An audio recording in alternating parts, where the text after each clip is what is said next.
बाबा लेबा कावली करते हैं इसका अर्थ क्या है? होली में अनेक प्रकार की मुसलमानों की कहानियाँ, ईसाइयों की कहानियाँ, मुसलमानों के ग्रंथों से, ईसाइयों के ग्रंथों से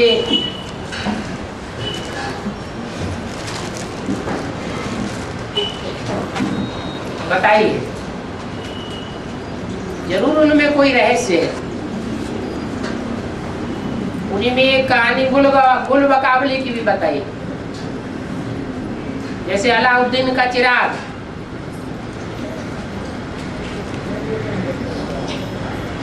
अब गुल किसे कहते हैं? गुल माने क्या? गुल खिले, गुल कहते हैं फूल को।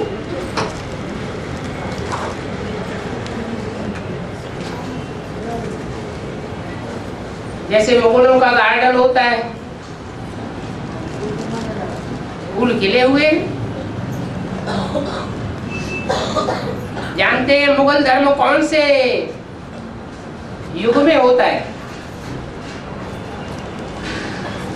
मुगलों का शासन कौन से युग में हुआ है? द्वापर में हुआ। मुगलों का शासन हुआ कलयुग में। भारतवर्ष में मुसलमानों का प्रभाव कलयुग से बढ़ता चला गया। तो जरूर जो भी गुल है वो कहाँ खिले होंगे? भारत में भारतवासी आत्माओं के बीच में खिले होंगे या मुगलों के बीच में खुले होंगे? जीत पाई ना, तो जीत पाते हैं वो फूलों को भी अंडर में रखते हैं। जीत पाने की बात है। जो पुरुषार्थ में जीतेंगे वो सुखदायी जीवन प्राप्त करेंगे, नहीं तो कांटों का जंगल।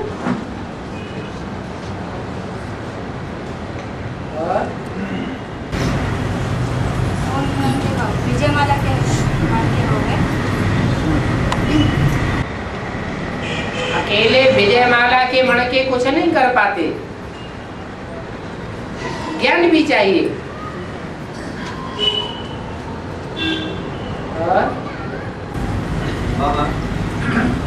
भारत हिंदुस्तान पाकिस्तान एक ही अखंड भारत होती बाबा। हिंदुस्तान भारत अखंड भारत होती बाबा। हाँ जी, हाँ हो सकता नहीं। अखंड भारत नाम है तो अखंड भारत रहा होगा ना। पाकिस्तान तो अलग था। पाकिस्तान तो सन 47 के बाद हुआ, उससे पहले पाकिस्तान था क्या?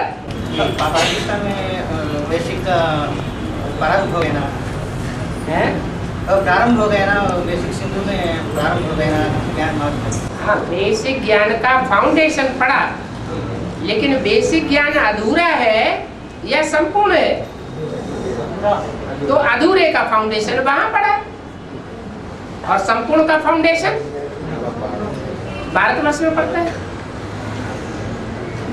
इसलिए उनके यहाँ अधूरे चंद्रमा का गाय में है मान्यता है, और भारतवर्ष में संपूर्ण चंद्रमा के लिए कहते हैं 16 कला संपूर्ण, संपूर्ण अहिंसक, मर्यादा पुरुषोत्तम। और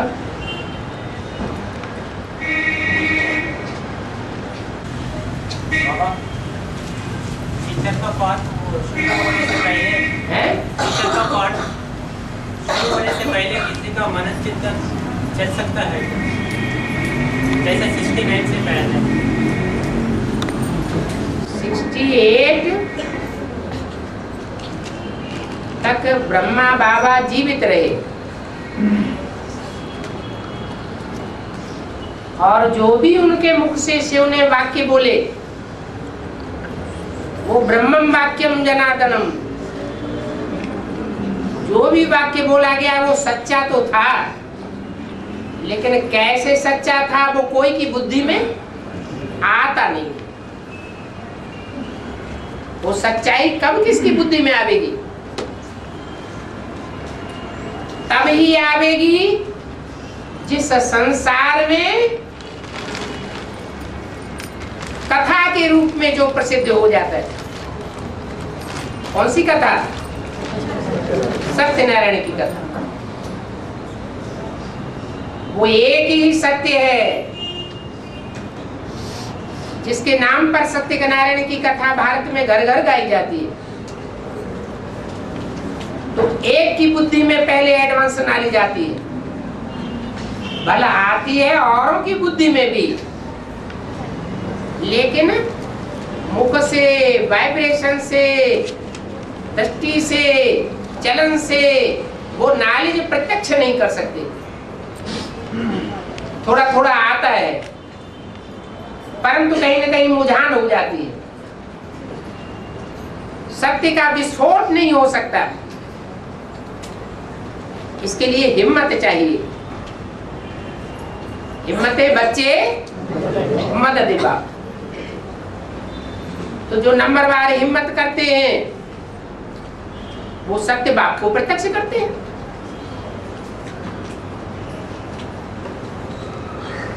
ऐसे नहीं है कि एडवांस ज्ञान की बातें औरों की बुद्धि में नहीं आई होंगी, आती हैं, परंतु बाहर निकल करके नहीं आती।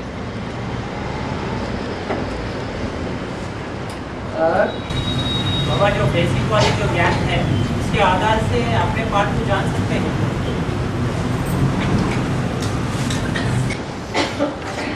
जब तक बाप को नहीं पहचाना तो बाप से पैदा हुई जनरेशन को कैसे पहचानेंगे?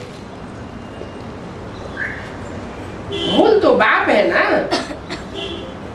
पहले बाप की पहचान, फिर अपने वंश की पहचान, फिर अपने आप की पहचान। सीधा सीधा अपने आप की पहचान कैसे हो जाएगी?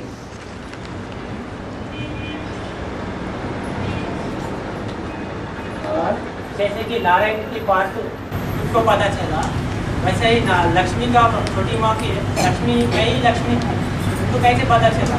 तो साकार में बाप को जाना है।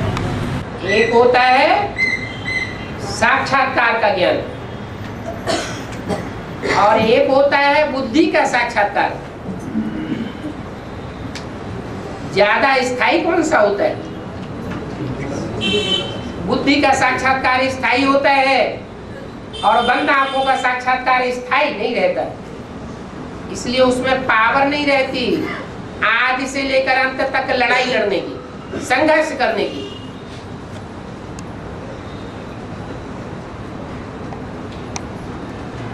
इसलिए सफलता नहीं मिल सकती। तो अंधे और लंगड़े की कहानी बनाई हुई है।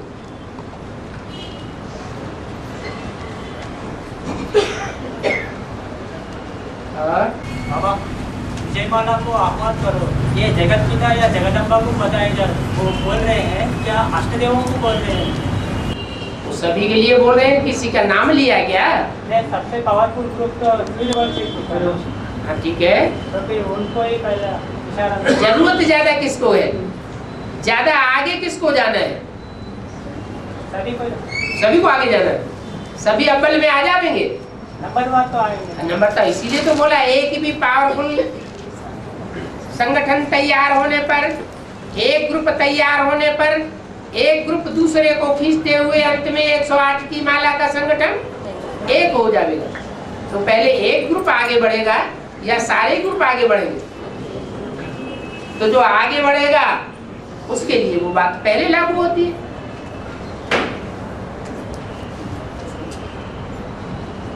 जैसे बोला, जो पतित से पावन बनते नहीं है वो पतित पावन बाप को बुलाते भी नहीं है। कौन बुलावेंगे? किनको दरकार पड़ेगी बुलाने की? जो पहले पतित से पावन बने होंगे वो ही बुलाते हैं। ऐसे यहाँ भी विजयमाला का आह्वान करेंगे कौन? पहले कौन करेंगे? दिल से कौन करेंगे? जो पहले ग्रुप में आने वाले होंगे वो पहले करेंगे, और उनकी बुद्धि में आवेगा ही नहीं। जैसे राधा कृष्ण जैसे जो पुरुषार्थी हैं, राधा कृष्ण जैसे बच्चों के रूप में जन्म लेने वाले हैं, उनकी बुद्धि में आवेगा कि नहीं दुनिया कैसे बनेगी? उनके अंदर वो प्लानिंग चलेगी।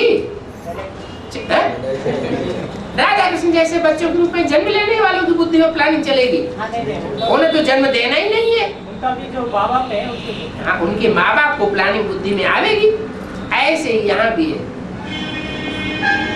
विजयमाला का पहले पहले आह्वान वही करेंगे जिनको पहले पहले विजयमाला में पिरोया जाना है।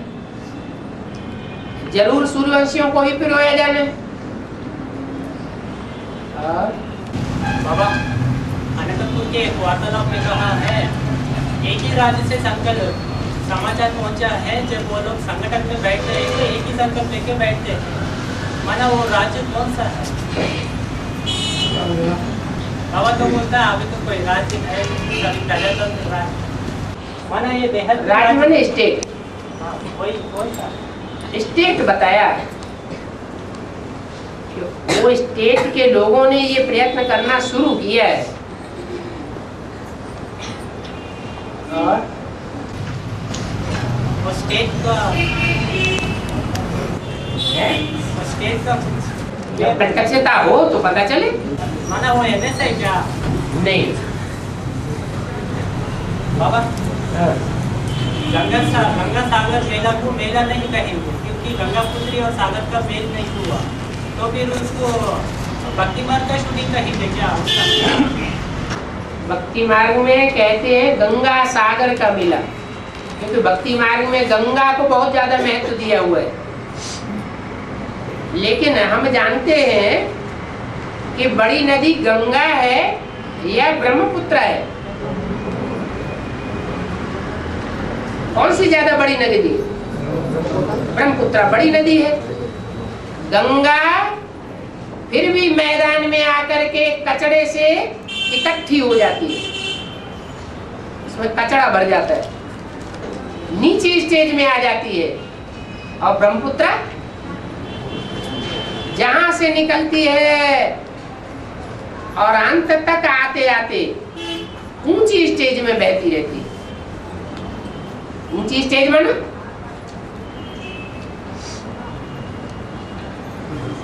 आत्मा रूपी जो नदियां हैं, उनमें कोई नदी ऐसी है जो आदि से लेकर के अंत तक विचार की विषय वैतरणी में नहीं गोता खाती है? कोई ऐसी आत्मा है? नहीं है। कौन सी आत्मा है? वैष्णवी, पार्वती। तो ऊंची स्टेज हुई या नीची स्टेज हुई? ऊंची स्टेज हुई। इसलिए गंगा को भी कहां जाकर के मिलना पड़ता है? सागर में नहीं मिलती है गंगा सीधी। गंगा पहले जाकर के ब्रह्मपुत्र में मिलती है, बाद में सागर में मेल होता है।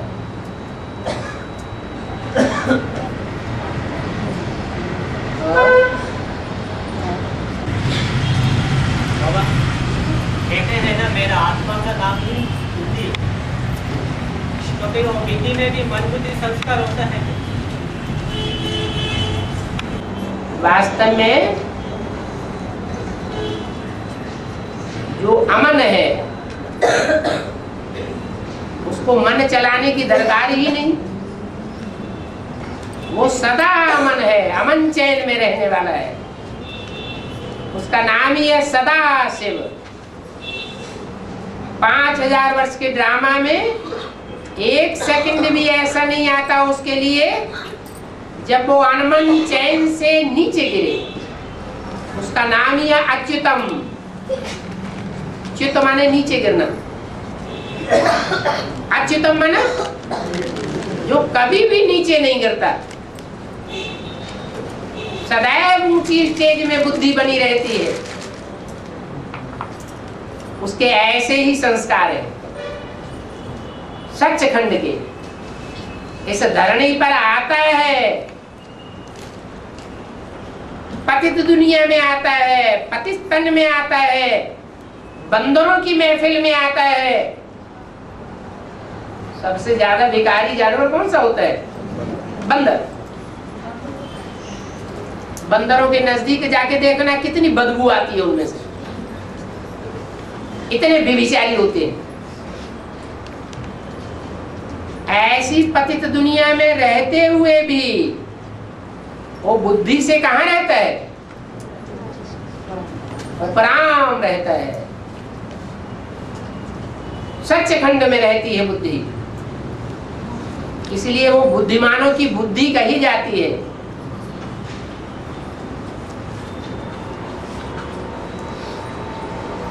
मन वालों का मन नहीं कहा जाता, श्रेष्ठ संस्कार वालों का संस्कार नहीं कहा जाता। क्या कहा जाता है? बुद्धिमानों की बुद्धि।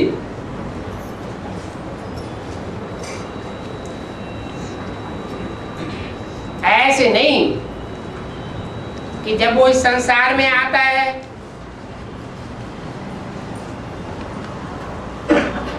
तो जिसमें प्रवेश करता है उसके मन को पूरा ही कंट्रोल कर लेता है, आने मात्र से ही नहीं। जिसमें प्रवेश करता है वो आत्मा भी स्वतंत्र रहती है पुरुषार्थ करने के लिए। वो सिर्फ रास्ता बताता है कि जितना जितना इस मन रूपी घोड़े को लगाम में रखेंगे उतना तुम जगत जीत बनेंगे, इच्छा मात्रम अविद्या बनेंगे।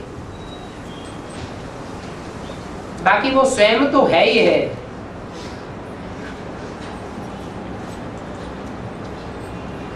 उसे विश्व की बादशाही पाने की भी कोई इच्छा नहीं, इसलिए उसको बुद्धिमानों की बुद्धि कहा जाता है। ब्रह्मा को मन कहा गया, विष्णु को श्रेष्ठ संस्कार शक्ति कही गई, क्योंकि जन्म जन्मांतर पवित्र रहने वाली आत्मा है। और शंकर जो भी बुद्धिमान मनुष्य हैं उन बुद्धिमान मनुष्यों में उच्च कोटि का मनुष्य, इसलिए बोला मैं जानवरों में नहीं आता हूं। भक्ति मार्ग में दिखाया है कि बैल पर सवारी करते हैं,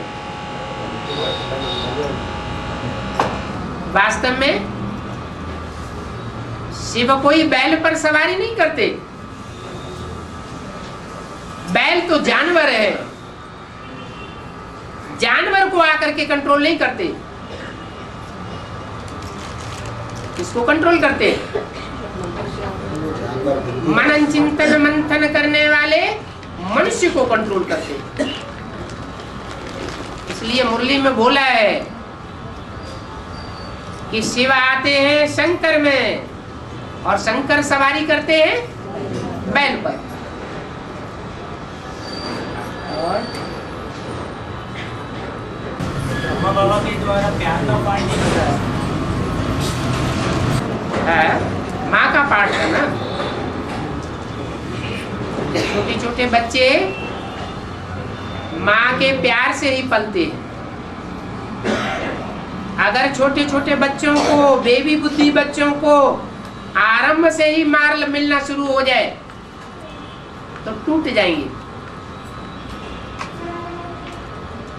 बच्चों को महात्मा कहा जाता है।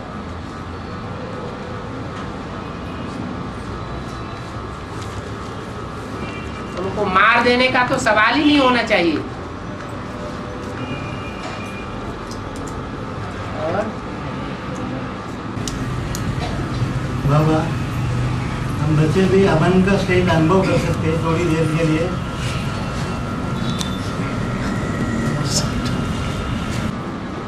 अतीन्द्रिय सुख अंत समय का गायन है या वर्तमान समय का गायन है?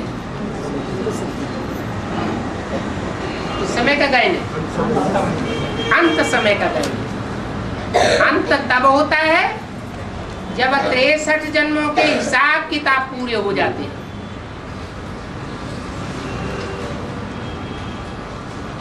कोई भी दुष्ट संस्कार आत्मा में न रहे,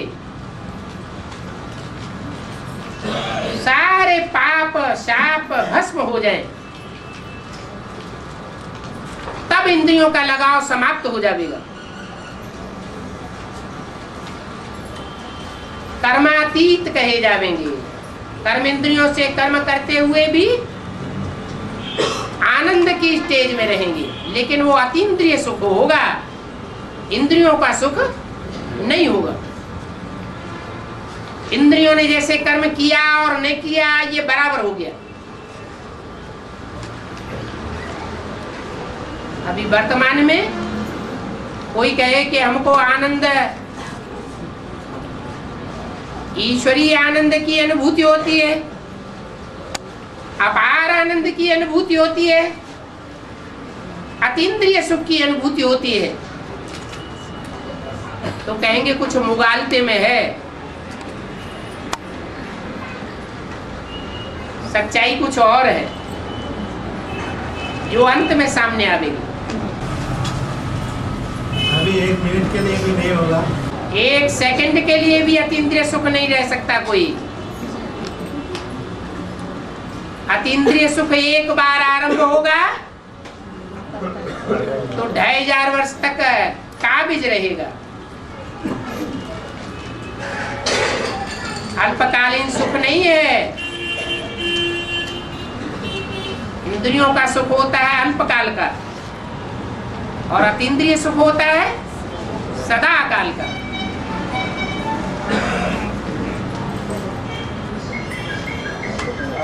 बाबा, ब्रह्मा की आयु मृत्युलोक में जब ब्रह्मा 100 साल पूरी होती है तब खत्म होती है बोलते हैं, हिंदी में बताया है। फिर उनकी आयु अब कहाँ से गिनती होती है बाबा? 100 साल के बाद, 100 साल के बाद उनकी आयु की गिनती गर्भ महल में ले सकते हैं क्या? वही लोग हैं, या तो मृत्युलोक और या तो देवलोक। तो मृत्युलोक में आयु पूरी होती है तो पीपल के पत्ते पर कृष्ण का कितना सुंदर चित्र दिखाते हैं। गर्भ महल में आराम से अंगूठा चूसते हुए दिखाया गया है। उसे मृत्युलोक कहेंगे या अमरलोक कहेंगे? क्या कहेंगे? अमरलोक कहेंगे। और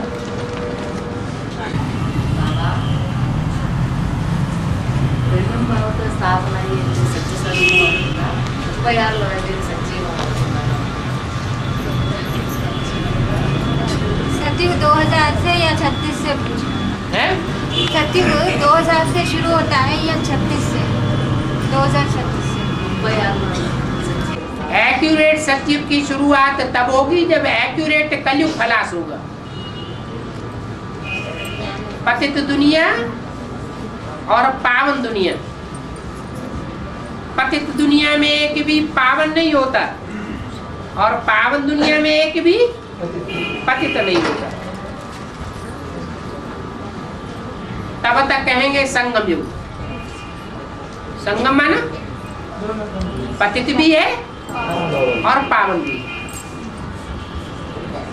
और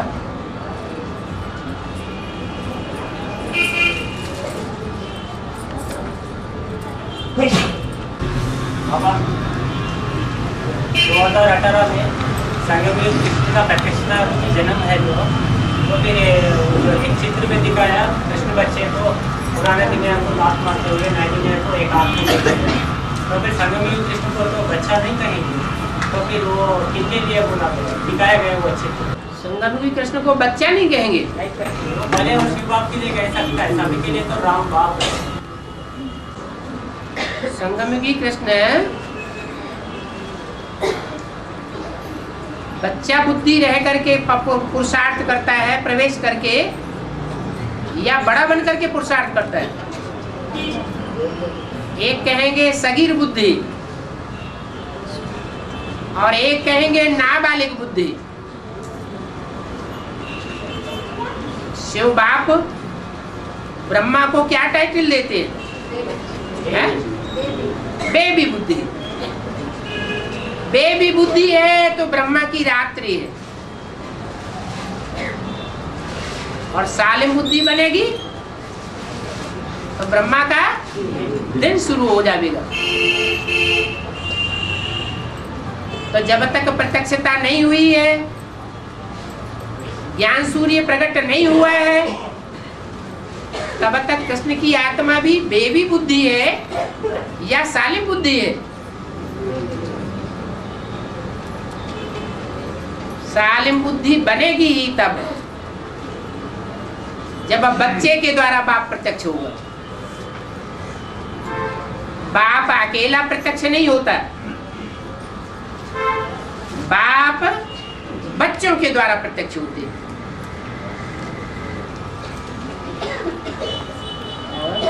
बाबा पुराने कैसेट में कहा है, अच्छा हुआ एक बच्चे का जन्म नहीं हुआ, नहीं तो उनका सुंदर रूप से प्रभावित होकर सभी उसके पीछे चले जाते थे।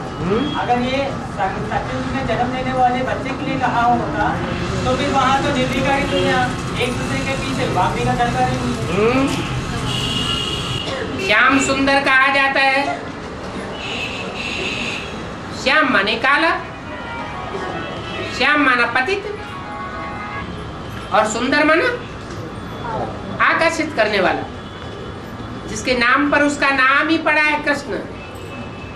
कृष्ण माना आकर्षित करने वाला, सबकी बुद्धि को आकर्षित कर लेता है, सबके मन को मोह लेता है, तो मनमोहन कहा जाता है। बाप बच्चों को आप समान बना कर जाता है। सत्युग का पहला पत्ता है ही कृष्ण की आत्मा। वो आत्मा संपन्न बनती है तो सारी दुनिया को आकर्षित करती है। उसको कहते हैं पारसनाथ। जैसे पारस पत्थर का गायन है, जिसके भी संसर्ग संपर्क में आएगा, टच में आवेगा, उसको लोहे से सोना बना देगा। ऐसी कोई आत्मा, मनुष्य आत्मा नहीं रह सकती इस दुनिया में जो उसके संपर्क में आए और परिवर्तित न होकर के जाए। अभी तो देखो कितना भाषण करना पड़ता है, कितनी प्रदर्शनियां करनी पड़ती हैं, कितने बड़े बड़े प्रोग्राम करने पड़ते हैं, कितने संघ के रंग में आते हैं और रिजल्ट कुछ भी नहीं निकलता। क्या कारण है? सुनाने वाले, समझाने वाले संपूर्ण नहीं बने, पारस बुद्धि नहीं बने। और बाबा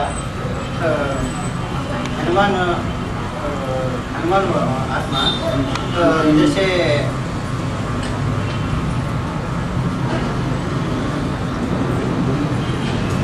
बाबा ब्रह्मा से स्थान में आती, बाबा है ब्रह्मा से स्थान में आती को पढ़ रहे, पेपर में पढ़ती है हनुमान। आप तेलुगु में बोलिए। హనుమంతుడు బ్రహ్మస్థానంలో వస్తాడని చెప్పని పేపర్లో చదివాను బాబా। भक्ति मार्ग में कहते हैं हनुमान ब्रह्मा का स्थान लेते हैं, है तो वो सच्चा है क्या?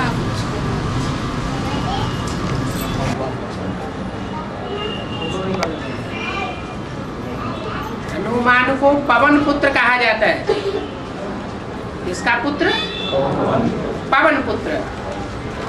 और भक्ति मार्ग में हवा किसको कहा जाता है? है? हवा माने क्या? कहते हैं इसके ऊपर कोई हवा है। हवा माना भूत प्रेत का परसाया। हनुमान को आकाश में उड़ते हुए दिखाते हैं।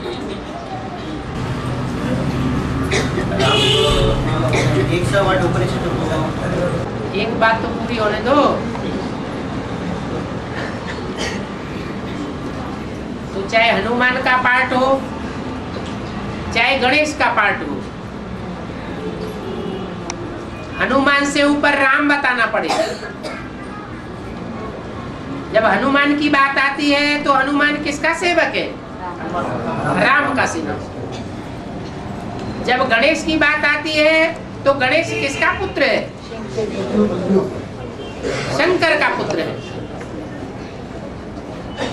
और दोनों हिसाब से देखा जाए तो हनुमान का पार्ट भी किसका हुआ? अभी एडवांस पार्टी में जो राम को प्राथमिकता दी जाती है, उस प्राथमिकता के पीछे शक्ति कौन सी काम करती है?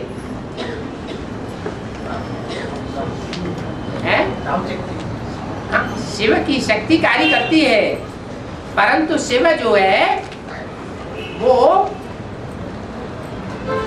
कोई भी कार्य कराने के लिए सूक्ष्म आत्माओं को आगे करता है या स्वयं साकार में आगे आता है? सूक्ष्म आत्माएं आगे आती है।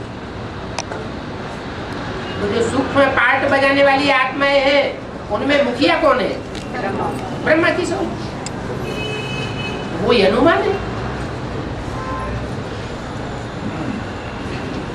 सारा काम इस समय बाप दादा करते हैं। राम वाली आत्मा अपने को बच्चे के रूप में देखती है या संसार के सामने बाप के रूप में समझती है? अगर बाप के रूप में समझे तो शिवो हम कहा जाएगा। अगर बच्चे के रूप में समझे तो क्या कहा जाएगा? शिव बाप का बच्चा।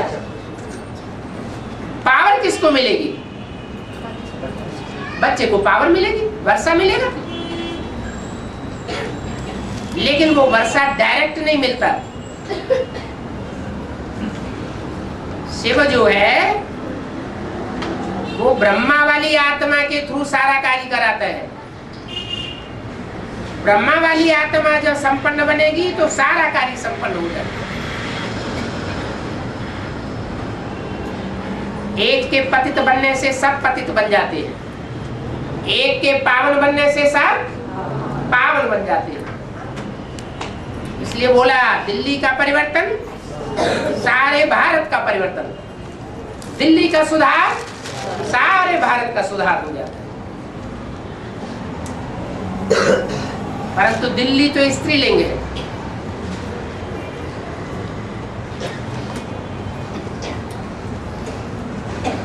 वो दिल्ली का परिवर्तन भी किसके आधार पर है?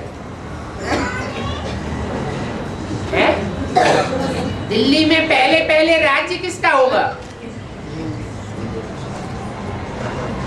दिल्ली के दिल पर नई दुनिया में पहले पहले राज्य कौन करेगा? है? कृष्ण की सोच। तो कृष्ण की सोल ही मुख्य हो गई। दिल्ली तो है जड़ और कृष्ण है चैतन्य। चैतन्य का राज्य होगा। तो पहले सुधार किसका होता है? दिल्ली के रूप में पार्ट बजाने वाली आत्मा का पहले सुधार होता है, या दिल्ली पर जो पहले पहले राज्य करता है उसका सुधार होता है? हाँ, चैतन्य आत्मा का पहले सुधार होता है। इसलिए बोला ये ब्रह्मा तुम्हारी वास्तव में जगदम्बा है। क्या? जगदम्बा वो नहीं है जिसको दुनिया वाले भक्त लोग जगदम्बा समझते हैं। वो तो एक प्रकार का डब्बा है, परंतु उसमें जगदम्बा के रूप में सहन शक्ति का पार्ट बजाने वाली जगत की माता कौन है? ब्रह्मा उर्फ दादा लिख रहा है। माताओं के उद्धार के लिए मैं आता हूं।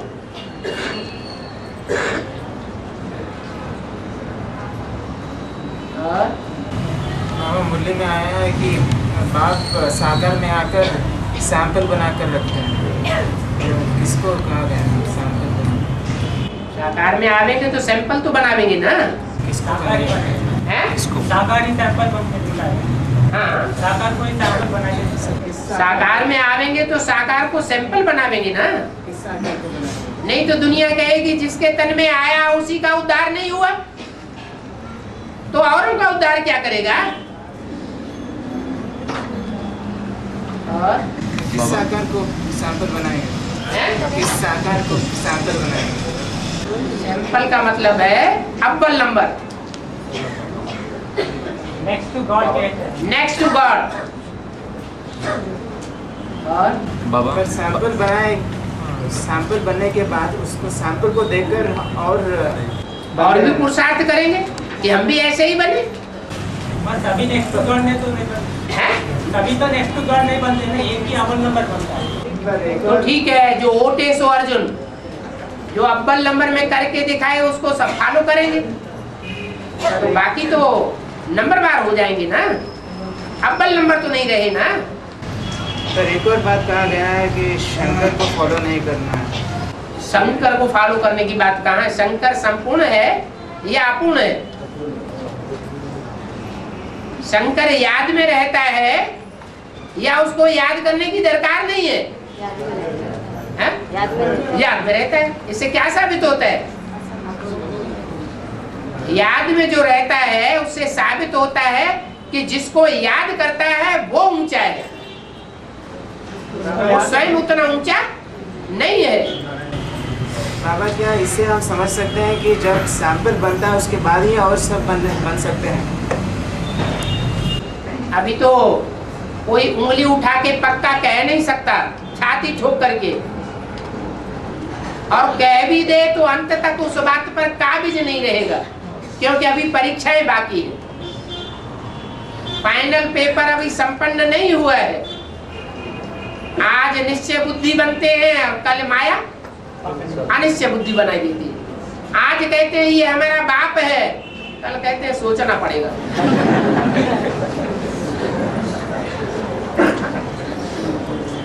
बाबा बाबा भक्ति मार्ग में कहा जाता है कि हनुमान अभी भी हिमालय पर्वत में जिंदा है, और बहुत सारे कहानियां हैं बाबा इसके बारे में कि जिन लोगों ने हनुमान को देखे वे अंधे हो गए और पागल बन गए उन लोगों ने। क्या यह सच है?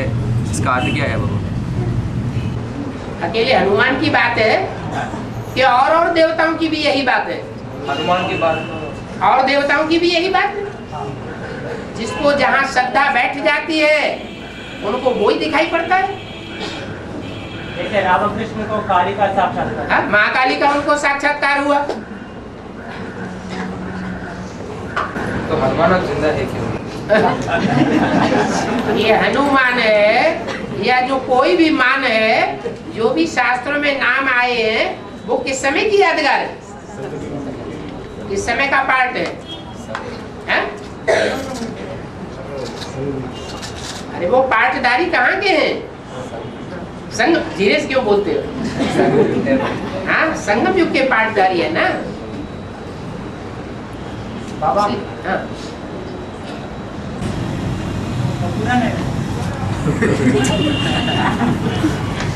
मैं अभी जो बता रहे ना वो पूरा नहीं, और उसके बाद जो पूछ रहा है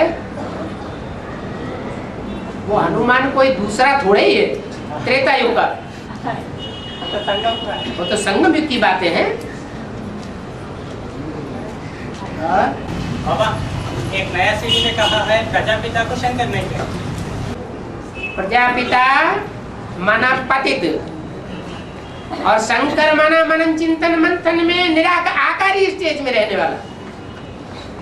पतित आत्मा विचार सागर मंथन करेगी? करेगी?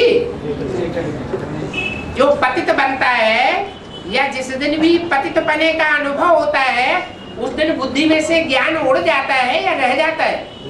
उड़ जाता है। और बाबा ने कहा 100% पतित बने बस कोई बाबा नहीं बन। अभी पुरुषार्थ कौन सा करना है? पतित बनने का पुरुषार्थ करना है या पावन बनने का पुरुषार्थ करना है? पावन बनने का करना है? पावन बनने का। अरे अभी क्या बोला? अभी क्या बोला? दोबारा रिपीट करो। क्या बुद्धि में बैठा हुआ है? पकड़ा आ गया। और ये बाबा ने कहा है ना, हाँ पतित मनुष्य मन चिंतन नहीं कर सकता, हाँ, पावन ही कर सकता है। पावन बुद्धि होगी तो ऊपर उड़ेगी, और पतित बुद्धि होगी तो 5 तत्वों की तरफ खींचेगी। मैंने इससे पहले एक पॉइंट कहा है, इसलिए मैंने पूछा था।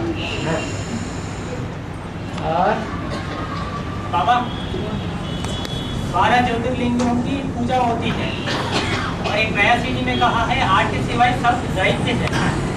तो फिर 4 का पूजा हो रहा है, फिर उन लोगों को दैत्य की लिस्ट में कैसे दिया गया? जो शिव है वो 3 मूर्तियों के रूप में आता है या 2 मूर्तियों के रूप में आता है? 3 मूर्तियों के रूप में आता है। 3 मूर्तियों के रूप में आता है। उनमें एक मूर्ति जो सबसे नीचे दिखाई जाती है वो नीचे स्तर का काम करेगी, या ऊंचे स्तर का, या मीडियम स्तर का काम करेगी? वो 4 मूर्तियां हैं। माने उनमें भी बाप प्रवेशता है ना, जैसे पालना। बाप की प्रवेशता के बगैर तो कोई कार्य ही नहीं हो सकता। लेकिन एक बाप है निराकार शिव ज्योति बिंदु, जो सदैव बिंदु ही है, और वो एक ही मुकर्रर अर्थ में साबित होता है। कोई कह नहीं सकता, साबित नहीं कर सकता कि मेरे अंदर शिव बाप है। बाकी ऐसे नहीं है कि और जो 107 मणके हैं माला के, वो अपने अंदर उस शक्ति को महसूस नहीं करते। महसूस करते हैं। महसूस न करें तो ज्योतिर्लिंगम के रूप में उनकी मान्यता भी नहीं हो सकती। वो मान्यता तब होती है जब एक संपन्न बनता है और उनमें प्रवेश करता है। इसलिए बोला है बच्चों में बाप दादा प्रवेश कर सकते हैं, माने रामकृष्ण की आत्माएं प्रवेश कर सकती है, लेकिन मुकर्रर रूप में सिर्फ शिव ही एक में प्रवेश करता है। और बाबा सीख में कहा है 8 के सिवाय सब दैत्य है, वो सभी को जगदम्बा के अंदर में दबते रहना है अंत तक। उसके बाद डूबीजा देवियों को कहते हैं। मगर हमने तो बाप को ही पहचाना है ना। अभी परीक्षा होना बाकी है ना। मैंने क्यों दबा के रखना चाहती है? दबा के क्यों रखना चाहती है? दबा के क्यों रखना चाहती है? ऐसा मुरली में कहा है। तुम दबते हो तो दबा के रखना चाहती हो। मगर 8 के सिवाय सभी दैत्य और उनको दबते रहना है, ऐसा कहा। हाँ, मैंने ये तो जबरदस्ती हो गया ना, दबते रहना। जबरदस्ती क्या? जो जिसकी इच्छा होगी वही तो रहेगा।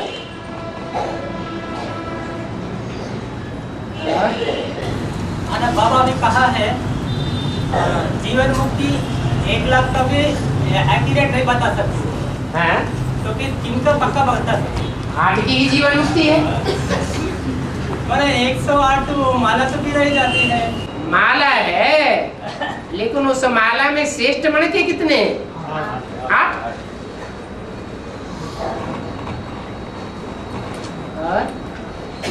बाबा पिछले बार मैं प्रश्न पूछा था, तो जैसे डॉक्टरी पढ़ाकर ही डॉक्टर बनाता है, जैसे इंजीनियरिंग पढ़ाई इंजीनियर पढ़ाकर ही इंजीनियर बनाता है, वैसा ही देवदारी पढ़ाई देवता बनाकर ही देवता बनाता है। क्योंकि मैंने बाबा से पूछा शिव प्रवेश प्रजापिता में नहीं होगा था। बाबा ने कहा जब साकार में प्रवेश करता है तो तब देवता बनता है।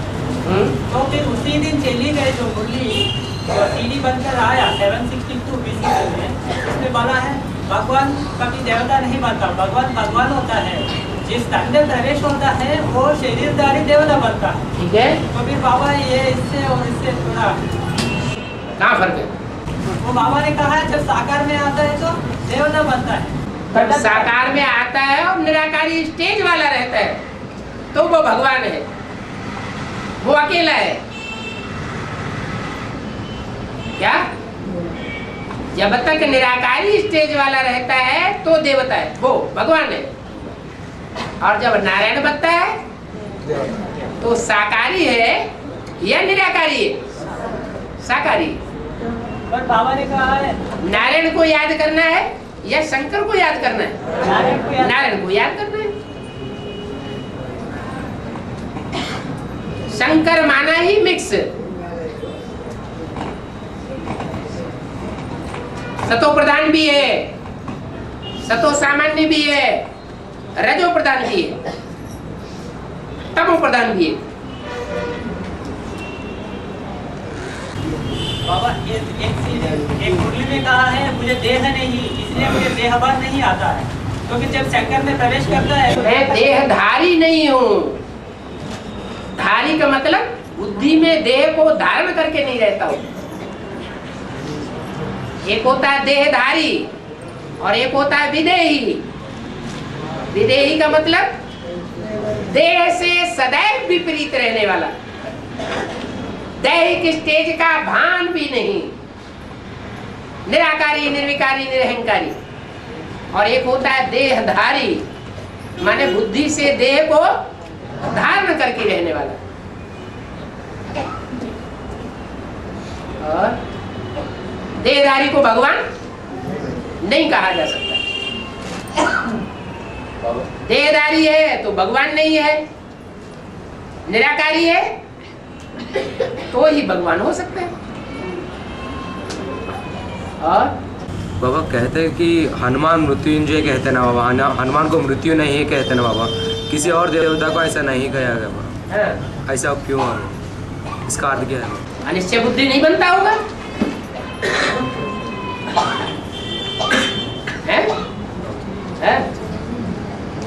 और बाबा मुगलों की 10 बादशाही चली है, तो फिर उसमें जब बाबर जब बाबर बनता है मुगल साम्राज्य, तो फिर उनका जो साम्राज्य जैसे विस्तार होता है, जैसे 8 अष्टदेवों को भी लिया जाएगा क्या, और या 108 से भी लिया जाएगा या 16,000 से भी लिया जाएगा।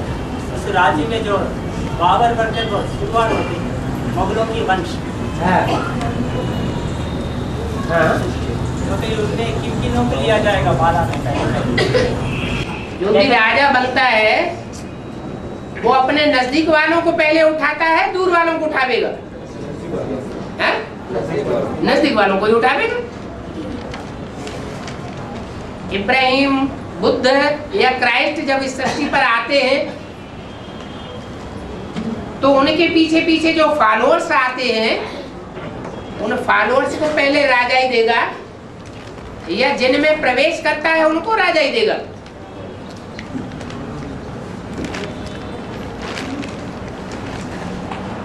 परंपरा क्या रही है? सारी परंपराएं भारत से शुरू होती है। भारत में सृष्टि की पैदाइश करने के लिए जिस माता का आधार लिया जाता है वो माता वारसदार बनती है या बच्चे वारसदार बनते हैं? बच्चे वारसदार। ऐसे ही ऊपर से आने वाले धर्म पिता हैं जिसका आधार लेते हैं, उसको दासी बना करके रखते हैं, दास बना करके रखते हैं। इसलिए बोला है स्वधर्मे निधनम से परधर्मो भयावह। दूसरे का धर्म बहुत दुख देने वाला है। अपने धर्म में जीते जी मर जाना अच्छा है, दूसरे का धर्म कभी स्वीकार नहीं करना चाहिए।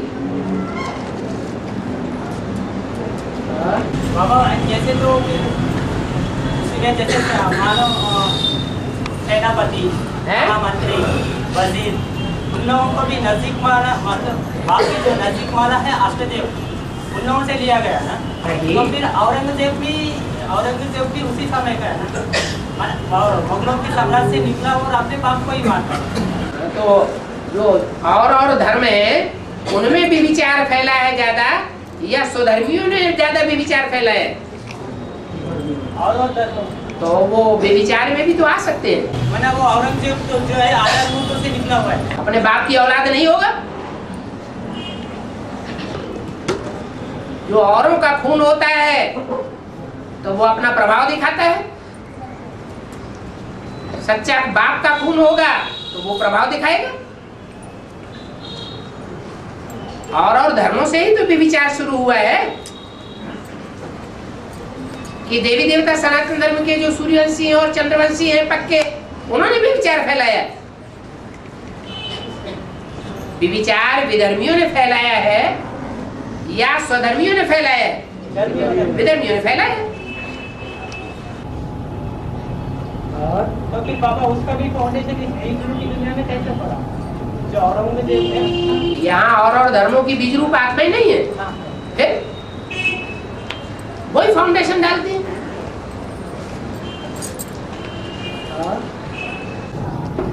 बाबा एक भाई का प्रश्न है, खाली 12 जो भी ज्योतिर्लिंगों का पूजा होती है, वरना उसका भी निर्माण कोई ना कोई आत्मा ने किया है?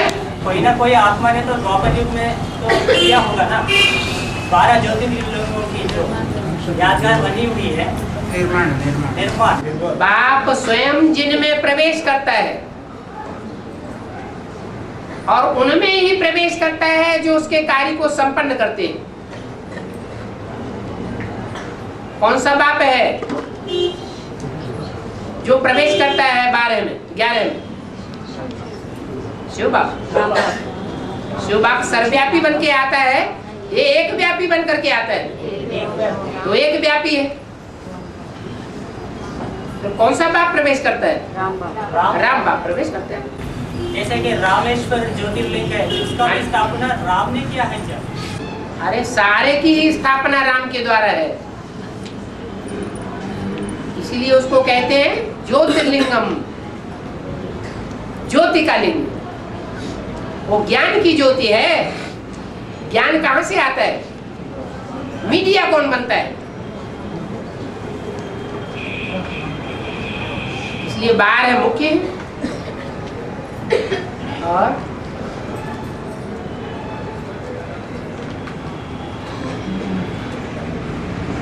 बाबा शंकर, गणेश शंकर का बेटा है ना, गणेश का शिरस खंडन करते हैं ना, खंडन करके गजम को ताला लगाना, कैसा लगा?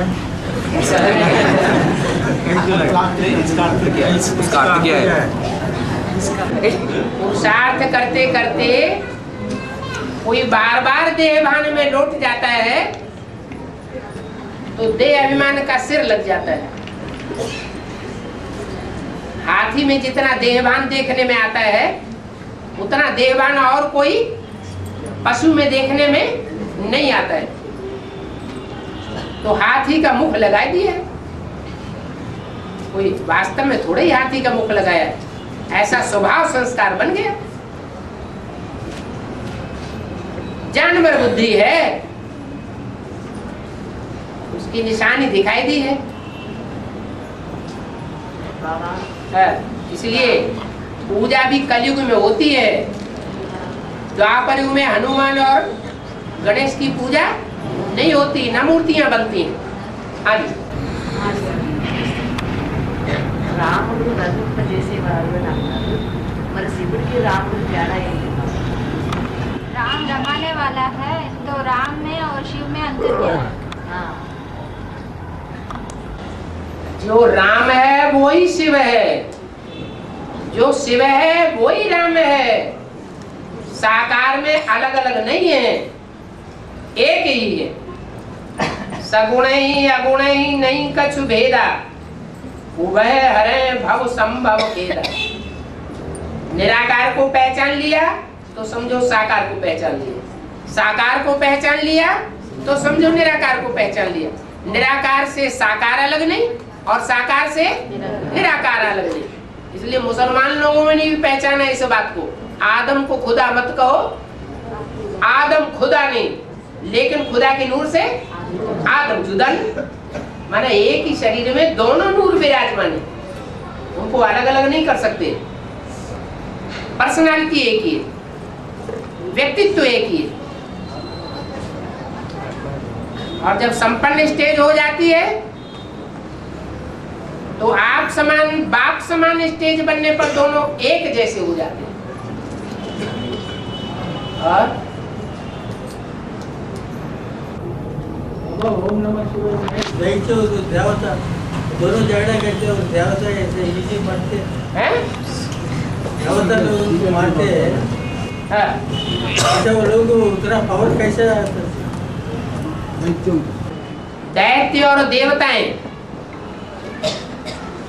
दो प्रकार की जनरेशन सृष्टि में दिखाई गई है। पहले कौन पैदा हुए? पहले दैत्यों की पैदाइश हुई या देवताओं की पैदाइश हुई? ब्राह्मणों की संगम की दुनिया में पहले दैत्य प्रत्यक्ष होते हैं या पहले देवात्माएं प्रत्यक्ष होती है? पहले पांडवी आत्माएं प्रत्यक्ष होती हैं या पहले कौरव यादव प्रत्यक्ष होते हैं? अपने आप अपने को प्रत्यक्ष करने की ललक किस में रहती है? पांडवों में रहती है या यादव कौरव में रहती है? यादव और कौरव अपने को प्रत्यक्ष करते हैं, बाप को प्रत्यक्ष नहीं करते, अपने को प्रत्यक्ष करने की ललक उनमें ज्यादा रहती है। और पांडव बाप को प्रत्यक्ष करना चाहते हैं और अपने को गुप्त कर देते हैं। जैसे दिन में सितारे, सूर्य के साथ रहने वाले जो सितारे हैं अपने को गुप्त रखते हैं और सूर्य प्रत्यक्ष होता है। और रात्रि में रात्रि के सितारे अपने को प्रत्यक्ष करते हैं और चंद्रमा की रोशनी फीकी कर देते हैं। कहाँ की बात है? संगम युग की बात है। दैत्य ताकत में बड़ा बच्चा जो पहले पैदा होता है उसमें ज्यादा ताकत होती है या जो छोटा बच्चा बाद में पैदा होता है उसमें ज्यादा ताकत होती है? बड़े बच्चे में ज्यादा ताकत होती है। परंतु जो अच्छे माँ बाप होते हैं तो ज्यादा सहयोग कमजोर को देंगे या पावरफुल को देंगे? कमजोर को सहयोग देते। तो भगवान भी जब इस सृष्टि पर आता है तो जो देवताएं हैं बाद में उत्पन्न होने वाले हैं उनको सहयोग देता है, और जिसकी तरफ भगवान है उसकी तो जीत निश्चित है। वो चाहे देवासुर संग्राम हो, चाहे रावण और राम का युद्ध हो, और चाहे महाभारत युद्ध हो, बात एक ही है, भगवान का रूप एक ही है।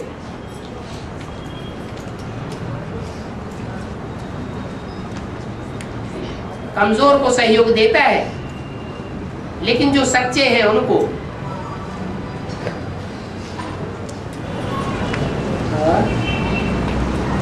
बाबा भक्ति मार्ग में गणेश की सिर हाथी का सिर है, हाथी का जो सिर है वो विशाल बुद्धि का सूचक सुनाते हैं। मस्तक चौड़ा दिखाते हैं। क्योंकि वो रखने के बाद ही वो पहचानता है कि मैं भगवान से टक्कर ले रहा हूँ और अपने गलती को मानता है और मानकर जानने के लिए तपस करने के लिए जाता है। तो फिर हाथी का सिर विशाल बुद्धि के सूचक सुनाते हैं, समझाते हैं। जो विशाल बुद्धि होगा वो विस्तार में जाएगा या नहीं जाएगा? विस्तार में जाएगा। जो आठवां नारायण है वो ज्यादा विस्तार में जाने वाला होगा या पहला नारायण ज्यादा विस्तार में जाने वाला होगा? है? आठवां नारायण ज्यादा विस्तार में जाने वाला होता है, और बहुत विस्तार में जाने से सार गुप्त हो जाता है। इसलिए चाहे गणेश हो चाहे देवियां हो, अंत में उनको डुबोया जाता है। जब एक सत्य बाप प्रत्यक्ष होता है तो डूबी जा होती है।